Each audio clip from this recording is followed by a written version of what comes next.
Olá amigos, bem-vindos ao último vídeo do Desafio Livrado 2023 e hoje estamos aqui com Brancura. Solta a vinheta.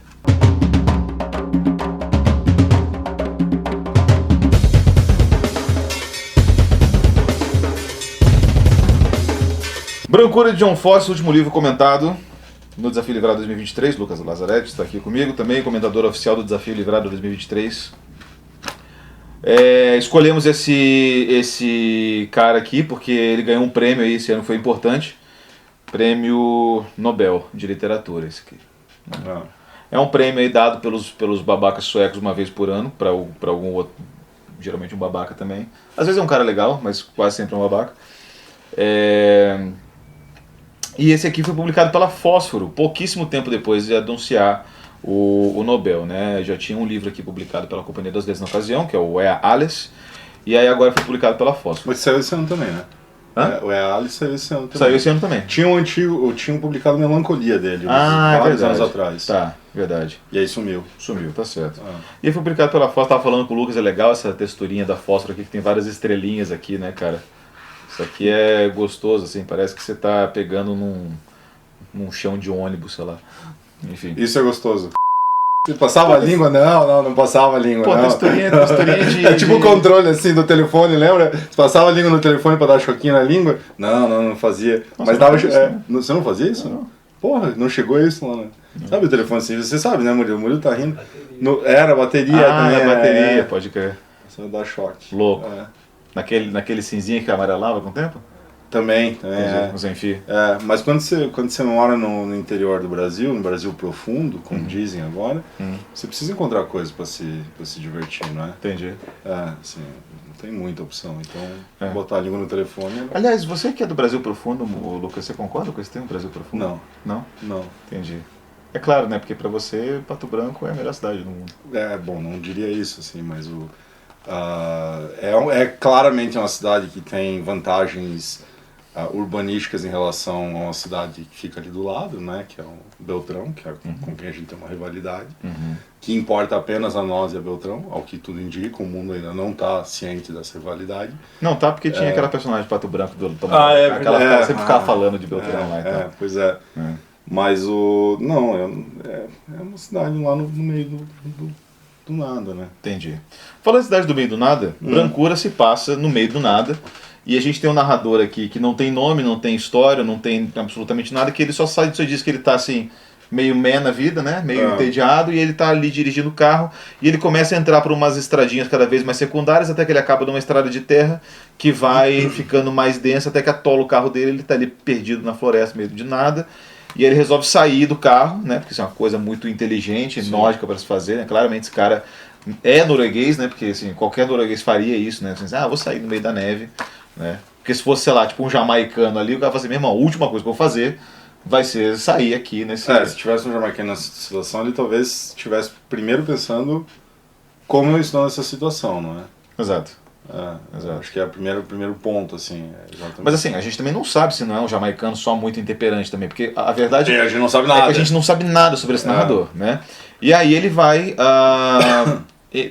procurar ajuda pela floresta, sei lá, e ele acaba se perdendo do próprio carro, e ele fica ali numa situação um tanto quanto chata aí pra ele. E aí, nesse exato momento... Comentários de uma tia de 50 anos, assim. Fica um pouco chato. Assim, chato. O cara tá perdido no meio da floresta, levando um bom caralho, vai dar ruim, e aí isso não é, ficou meio desconfortável, né? É chato isso aí, né? Exatamente. Essa criança chorando aqui por 12 horas no teu ônibus é meio chato, Exato. Né? E aí, enfim, a gente tem isso e... ele começa a ter uns encontros um tanto quanto fantasiosos, místicos, espirituais. Como você descreveria esses encontros, Lucas? Então, porque tudo vai depender do que a gente tem, que a gente vinha falando, talvez seja importante, o que está na estrutura narrativa do que a gente está encontrando aqui, porque é um livro de 60 páginas. Se vocês não leram nada do Desafio Livrado, esse daqui... Esse aí eu fiz para vocês pelo menos não passarem o ano em branco, galera. Porque, cara, foi literalmente uma hora e meia que a gente leu, não é nem isso, assim. Curtinho. E ele é pequenininho também, então assim, dá minha mão aqui. A mancha dele aqui para vocês verem que realmente não é Não é nem letra pequena, então é tranquilo.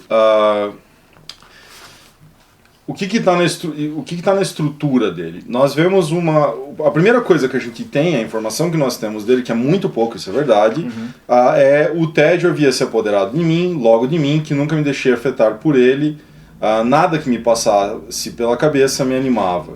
E aí ele diz, eu dirigia, e basicamente essa é a única informação que a gente tem, que ele dirigia a esmo, e portanto ele acaba parando numa estrada meio do nada, assim, em uma noite, ou um princípio de noite com neve, e que ele tem esse tédio que está causando alguma coisa nele. A gente não sabe exatamente o que, e ele resiste ao tédio, ele diz que está tentando resistir e tudo mais.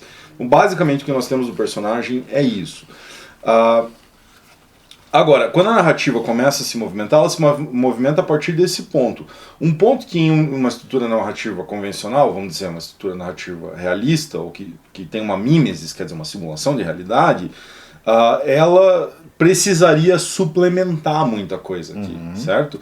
Mas o que a gente tem do personagem, e aqui eu cito a mim mesmo no vídeo que eu fiz sobre ele, sobre o Fosse em geral, o que nós temos sobre o personagem é a função dele, basicamente. Não é? Que é a reação dele, né? A reação porque a gente não tem nada. Se pensa no teatro pós-dramático, quando o personagem é reduzido a essa função, ou a ação imediata dele, é basicamente o que nós temos aqui. É um discurso dele falando, narrando meio que os pensamentos, mas muito dessas reações dele às coisas que estão acontecendo, e sem nenhuma explicação. Portanto, quando o que aí foi uma sacada que você teve, a gente estava falando, que isso aqui é um romance psicológico, não é? Só que é um romance psicológico... Sem psicologismo, justamente. Eu estava falando pro Lucas que me lembrou esse esvaziamento, né, dos elementos principais daquilo que seria, né, enfim, como é que eu vou dizer? O tipo de narrativa, a classificação narrativa, talvez. O gênero, talvez, né, da narrativa psicológica, ele é esvaziado e me lembrou o Violência Gratuita do Haneke, né, porque aquele filme que tem o alemão e tem o americano, Funny Games, se vocês não viram, é meio que um filme de slaughter, né, aquele filme clássico de uma história de uma família que vai viajar para um outro lugar, e aí tem os assassinos que tentam entrar na casa e matar a família tem que psicopatas, cruéis e tal. Tem que tentar sobreviver e etc. E o Haneke, ele esvazia o gênero do slaughter de todos os elementos que compõem enfim, sei lá, o fetiche do gênero, né? Como se ele quisesse, né, que você falou assim, segurar o gozo do espectador. Né? Não é nem segurar, eu vou negar o teu gozo. Porque o cara que vai ver o slaughter, ele vai para ter o gozo da carnificina, não é? E aí o Haneke fala assim, então é isso que você quer, eu vou cortar isso de você, quer dizer, eu nego o teu gozo e intensifico os outros lados. E ao intensificar os outros lados, fica muito mais desconfortável o filme. Porque o filme é meio, eu acho, meio... pesadaço. Porque se você vê assim, eles ficam falando assim, mas por que vocês estão fazendo isso? Daí cada hora o menino lá conta uma história diferente sobre por que ele tá ali e tal. Aí uma hora ele conta sobre o pai, uma outra ele conta sobre o bullying que ele sofreu na escola, mas é que na verdade não importa, né? Não importa aquilo ali, porque o Haneke entendeu que os fãs de slaughter, eles não querem exatamente a história, eles só querem um artífice para justificar a violência. Mas né? aí quando você não entrega o slaughter, quando você não entrega a carnificina, volta sobre a narrativa. Exato. E agora o fã de slaughter tem tudo que resta a ele é a negação do gozo e a preparação ininterrupta desse gozo, não é? Esse filme tem elementos pós-dramáticos também nesse sentido, né? Todos os personagens ali são só as funções que eles exercem, né? E aí eu fiquei pensando nisso. E se a gente for considerar ainda por cima o encontro espiritual que ele tem ali, que também não é uma espiritualidade que se realiza nos moldes tradicionais das narrativas míticas, como você estava falando. Antes a gente tem esses dois elementos. É um romance realista, num certo sentido, em que você esvaziou elementos da realidade. Veja, se eu fosse colocar aqui todas as explicações que não constam, esse livro teria umas 140 páginas. Ele tem 60. certo? Ele teria bem mais porque eu precisaria colocar o estofo, eu preciso fazer flashback, eu preciso fazer, explicar porque ele tá com esse tédio, eu preciso explicar, não é? Eu tenho que fazer uma série de coisas aqui. Falar quem que é o pai, quem que é a mãe, exato, o que ele pensa sobre a morte. Porque quais são os personagens que aparecem? É ele, um espectro branco que começa a aparecer e responde e não responde, depois o personagem pai e mãe, que também são meio estranhos, que são espectros, ou que a gente vai falar disso, e um cara com um terno, que não tem rosto, certo? Segundo ele diz. Os personagens são esses. Se tivesse que contextualizar a relação dele com o pai e com a mãe, o porquê que vamos dizer assim, o signo social do terno, do não terno, o que é essa aparição ou não aparição, tudo isso aqui colocaria mais estofo, e um estofo que num romance realista você precisaria explorar na própria narrativa, certo? Ele esvaziou isso, tá?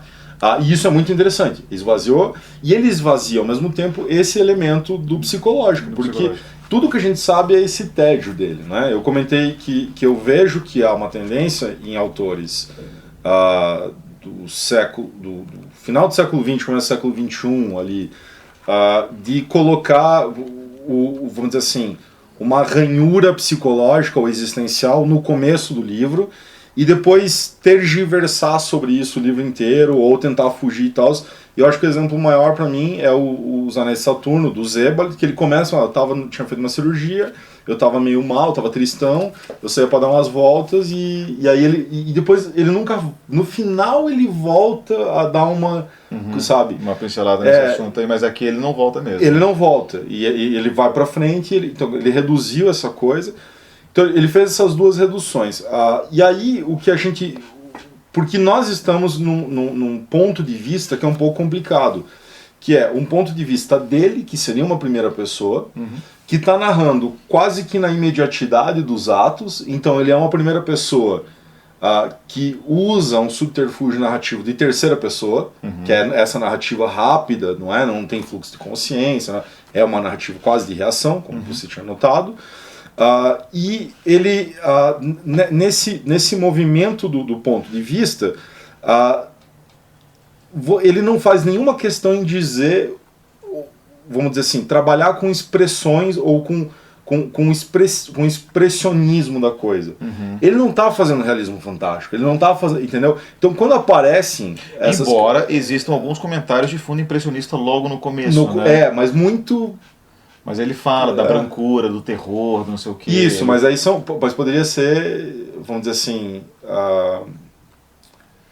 perspectivas dele, entendeu? Porque ele não chega a galgar um ponto em que ele está falando sobre a coisa. De fato. Né?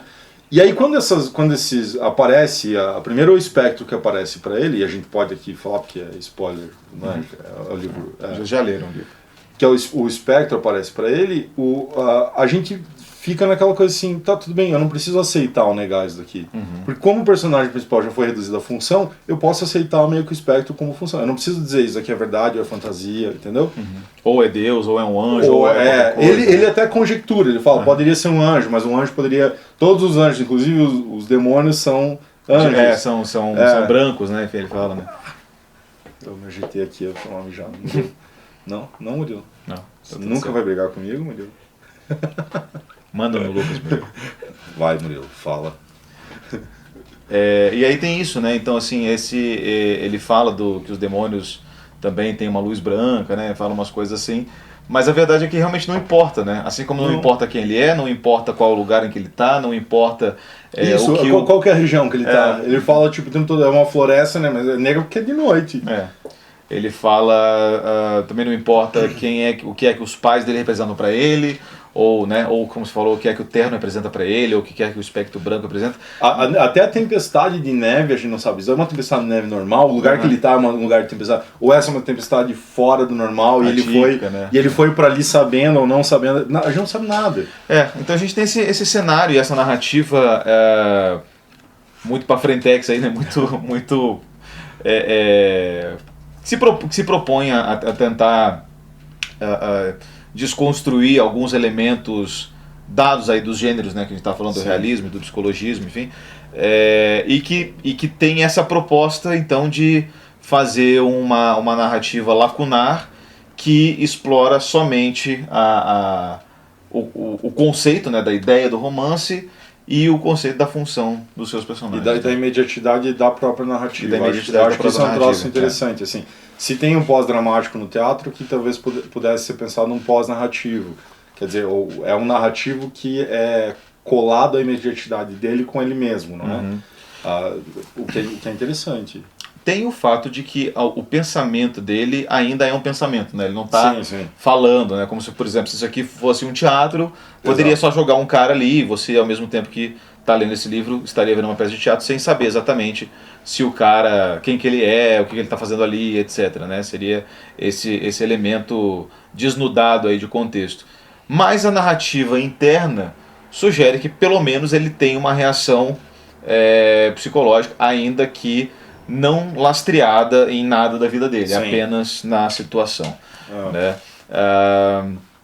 Por isso ele fica próximo do romance psicológico, mas não... Porque o romance psicológico, o que vocês comentaram, o breve romance do sonho, ele é um romance psicológico interessante de ser analisado, porque ele precisa puxar coisas, fazer uma cadeia de causa e efeito, o romance psicológico, não é? Sim. O Dostoiévski faz isso e tal. Você precisa puxar elementos que justifiquem um acontecimento do imediato e projetar consequências. A tal ponto que quem está lendo pensa, puxa, eu sei como é que o Raskolnikov vai agir, entendeu? Ou justifica, e você olha e fala assim, nossa, ele tá matando uma velha aqui, mas, puxa, eu também mataria uma velha na posição dele, entendeu?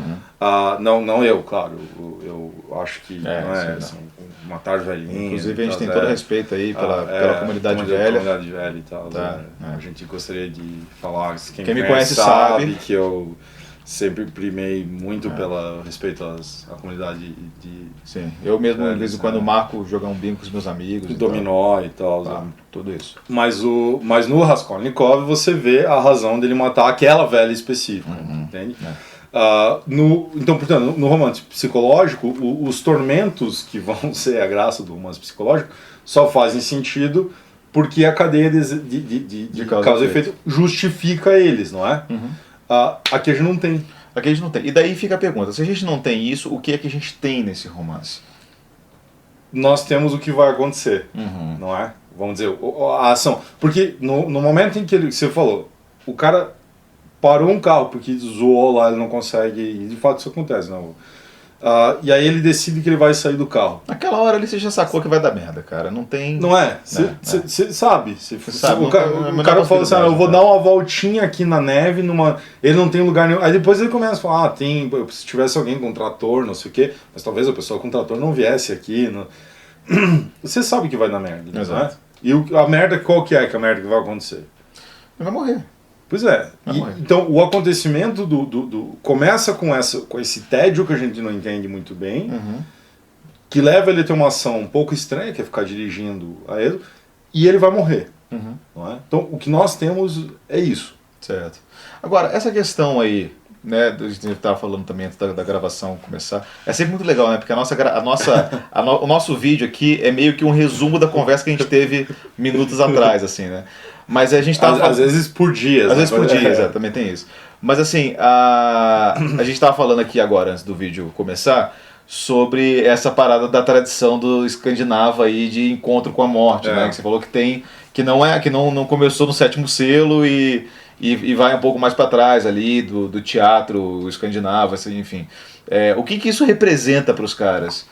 Você que lê bastante essa literatura. Eu acho que aqui tem, claro, tem um traço existencial, que é o que eu sempre vejo nessa literatura escandinava, e não é só porque o Kierkegaard é de lá, mas porque isso foi deixando um lastro. O Kierkegaard influencia o Ibsen e o Strindberg, que influenciam outros autores ali do começo do século XX. Mesmo o Nils Lina, por exemplo, que é do Jacobsen, né, que é do final do século XIX, influencia uma galera no século XX, ele também leu. O que acontece ali? Numa cultura protestante e com pesos puritanos diferentes nos três países, não é? Suécia, Noruega e Dinamarca, mas também a Islândia eu acho que incluiria aqui, você deixa eu vou usar esse termo, mas eu não gosto, ser para a morte, não é? Em que a reflexão é preciso ser feita essa reflexão para a morte, porque nós vamos morrer, a finitude, nós somos finitos, blá blá blá.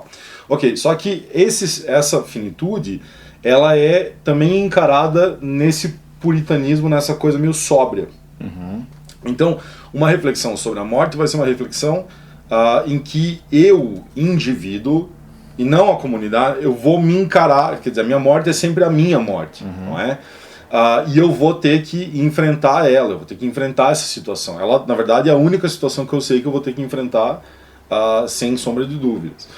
E isso deixa um lastro, um topos, não é? Quer dizer, forma um topos na literatura escandinava de um tipo de reflexão que busca ser do indivíduo perante a morte e considerando-a da forma mais sóbria possível. Certo? E aí isso a gente vai encontrar em uma penca de autores ali. E eu acho que aparece aqui. A minha impressão é de que muitas vezes esse livro vai ter uma dificuldade, e aí vocês podem dizer nos comentários, de recepção num país em que a cultura é praticamente o inverso disso, não é? Você leu o Dr. Fausto, do Thomas Mann? Não. Você não leu? Li o Dr. Fausto. Se vocês... o Murilo, eu sei que leu, o Murilo é um grande fã do Dr. Fausto, do Thomas Mann. Eu vi aquele episódio de Chapolin, da Varinha do Engenheiro do Diabo. É a mesma coisa, né? É, igual. Mais ou menos a mesma coisa. Você viu também, né, Murilo? Esse viu, né? Varinha Engenheiro do Diabo, você não viu? Tá, sim. Tem uma hora que o diabo apareceria, né? No capítulo lá, eles têm uma conversa. Inclusive, o Adrian Leverkun, que é o personagem, tá lendo Kierkegaard nessa hora. E aí o diabo aparece, e o diabo é todo elegante, ele tem uma coisa, se ele muda de forma ali e tal, o rosto, mas ele tá de roupas finas e tal. Esse é o diabo nórdico germânico, certo? O diabo latino, o nosso, ele tem pé de bode, ele chega fazendo, faz uma zona e tudo mais. O que significa? Na nossa cultura, uma cultura católica e agora neopentecostal, que nesse sentido não está tão longe, nós precisamos, em todo o sentido espiritual religioso, nós conhecemos mediações simbólicas, alegóricas, isso a gente vê no teatro desde lá do Vicente e tudo mais, e institucionais. Portanto, a nossa relação com a morte é uma relação ritualística simbólica que envolve outros elementos. Com Deus, signos, exato. Liturgias e mediações demais, como você falou, exatamente. No caso aqui, nós temos uma relação que é religiosa, que é espiritual, porque ele vai ter um encontro que é com Deus ou com a morte, né? Mas que não tem mediação. E que é imanente. Não é? Sim, porque aparece ali, está aqui. É aqui, é desse plano. Deus aparece, mas Deus não é do outro plano. Deus não é um ser barbudo no céu, no paraíso, entendeu? Pensa no Alto da Compadecida. Não é? Aquela coisa toda, as imagens de Maria, de não sei o quê. Não é aquilo. Entendeu? Se Deus está, ele está aqui e está conversando. O Knurp aparece isso, não aparece? Lembra? Meio que no final... No final, a conversa com Deus, é Deus falando... Knurp, não fique triste. Tudo que você fez fui eu que fiz. Eu sou você e você é eu. Não é? Essa ideia, esse Deus muito imanente, que se aproxima, por exemplo, do que eu falei, do místico alemão, que é o Meister Eckhart e tal, meio que dá aqui uma piscadela do que o Fosse converte-se do luteranismo para o catolicismo, mas um catolicismo que ainda é muito dessa cultura dele. Então é um catolicismo mais raiz, assim. É, isso, ou místico nesse sentido, entendeu? Então a gente tem esse espiritualismo aparecendo, a narrativa é a ida para a morte, mas é uma coisa dessa transcendência imanente. Perfeito. Fica tudo aqui. Bom, e além disso, é um livro, né, enfim, né, voltando aqui a uma discussão mais rasa, assim, tipo, é um livro que ele não tem maiores narrativas além desses primeiros movimentos do personagem e daquilo que ele vê, e como ele interpreta aquilo que ele vê, né? E ele vê que uma hora ele tem uma pedra, é só isso, né? Ele senta na pedra, levanta da pedra, mas a história toda é toda assim, né? Tipo... Tem um joguinho uma hora do pai e da mãe dele, né? Porque a mãe dele fala, tipo, briga como se, tipo...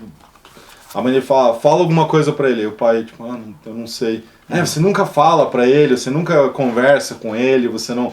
Que daria um indício da relação desse personagem com os pais deles, né? Dele, né? Sim. De uma mãe mais enfática e de um pai um pouco ausente, assim. Mas também é uma função, não é? O pai ausente... Difícil alegorizar isso, né? Só se fosse essa questão da revelação da morte, né? Enfim, né? Um lado que se revela e o outro lado que se esconde, né? Um que não fala e o outro que cobra uma resposta, mas de novo é muito isso, né? Enfim, não tem muito como você tirar maiores significados para além do imediatismo da coisa, né? Então é isso. Mais algum comentário? Não, eu gostei, assim, eu acho que é um... É um romance muito curto, tem 60 páginas. No caso da septologia, que eu acho que vai começar a sair aqui e tal, já não acontece exatamente isso, tem mais estofo, então tem outros elementos. Mas eu acho que é um... Porque é diferente do que a gente encontra aqui na nossa tradição literária, é válido, porque é bem realizado nesse sentido, quer dizer, ele não deixa essas pontas soltas, eu acho isso é bem amarradinho e tal. E eu acho que é uma... Ele também não ele evita rebuscado. Não é? Eu vou manter uma linguagem, inclusive, bastante... um ritmo bastante direto, né? Eu acho que é um bom livro. É isso, então maravilha, tá aqui. Discutimos então Brancura, Ion Fosse. Com isso encerramos o nosso Desafio Livrado 2023. Então obrigado aí, Lucas, por ter lido todos esses livros incríveis aí com a gente. Lemos bons livros no Desafio Livrado 2023, né? Inclusive começamos com o que você traduziu aí, né? Enfim, veremos mais traduções de Lucas Lazzaretti 2024 ou não? Veremos algumas. Então demorou, então aguardem as traduções novas do Lucas no ano que vem. Beleza, galera? Sempre ajuda a gente lá no Catarse, comenta o que vocês quiserem, dá um joinha, se inscreve no canal. E é isso. Um abraço e tchau.